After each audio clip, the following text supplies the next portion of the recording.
Good evening, Bozeman.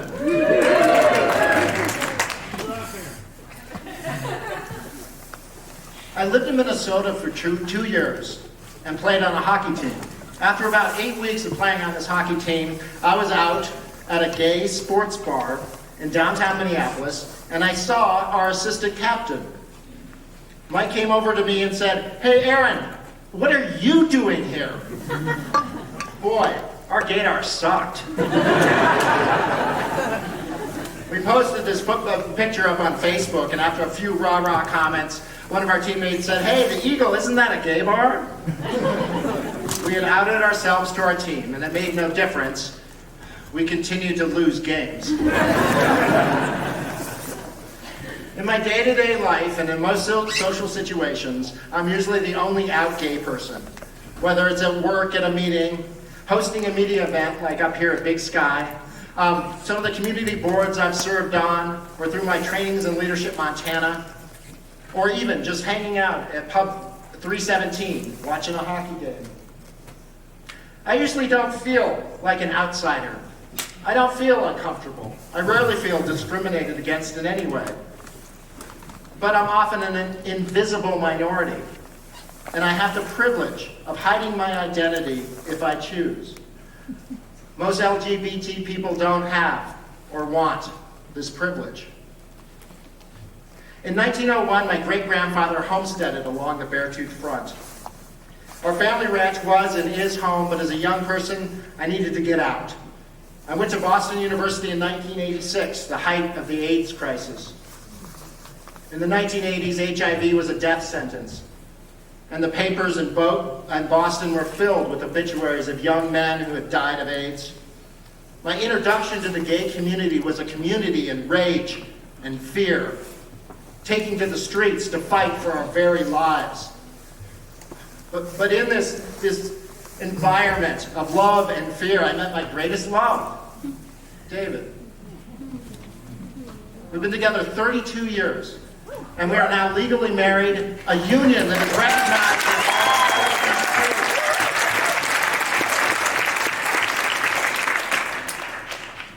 all. My maternal grandfather, who operated the family cattle ranch, was a prominent Republican. He was a state senator for 24 years. I always had great admiration for him and great respect for his core values. At age 19, I nervously sat my grandfather down and said, "Grandpa, I have something to tell you." And he looked at me and he said, "You're not a vegetarian, are you?"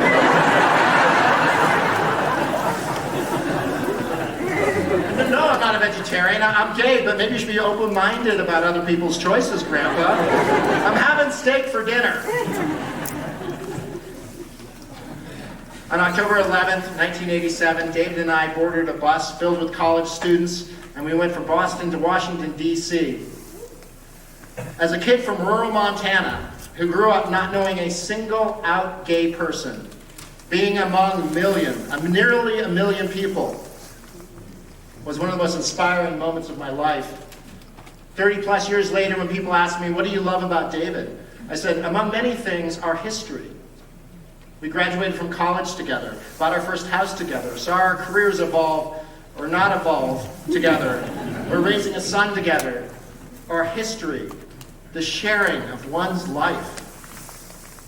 In 1997, we moved back to Red Lodge, and my friends on the East Coast were baffled. They said, "Why?" While there are many reasons, here is an accidental impact. An LGBT kid in Red Lodge grew up knowing they weren't the only LGBT person in that town. During our 17 years in Red Lodge, David and I were both very active in our community. David through music, and me through community service, most notably 3 terms on the Red Lodge City Council, and right wing with the Red Lodge Dirtbag hockey team. Go Red Lodge. We reached a point in our lives when we were ready to be parents. I've stolen this quote. We create the civilization we imagine, and we build civilization one person at a time. In 2008, our son Amos was born. In 2010, I decided to run for the Montana State Legislature my campaign team joked that the motto was, "I'm gay, but I hunt."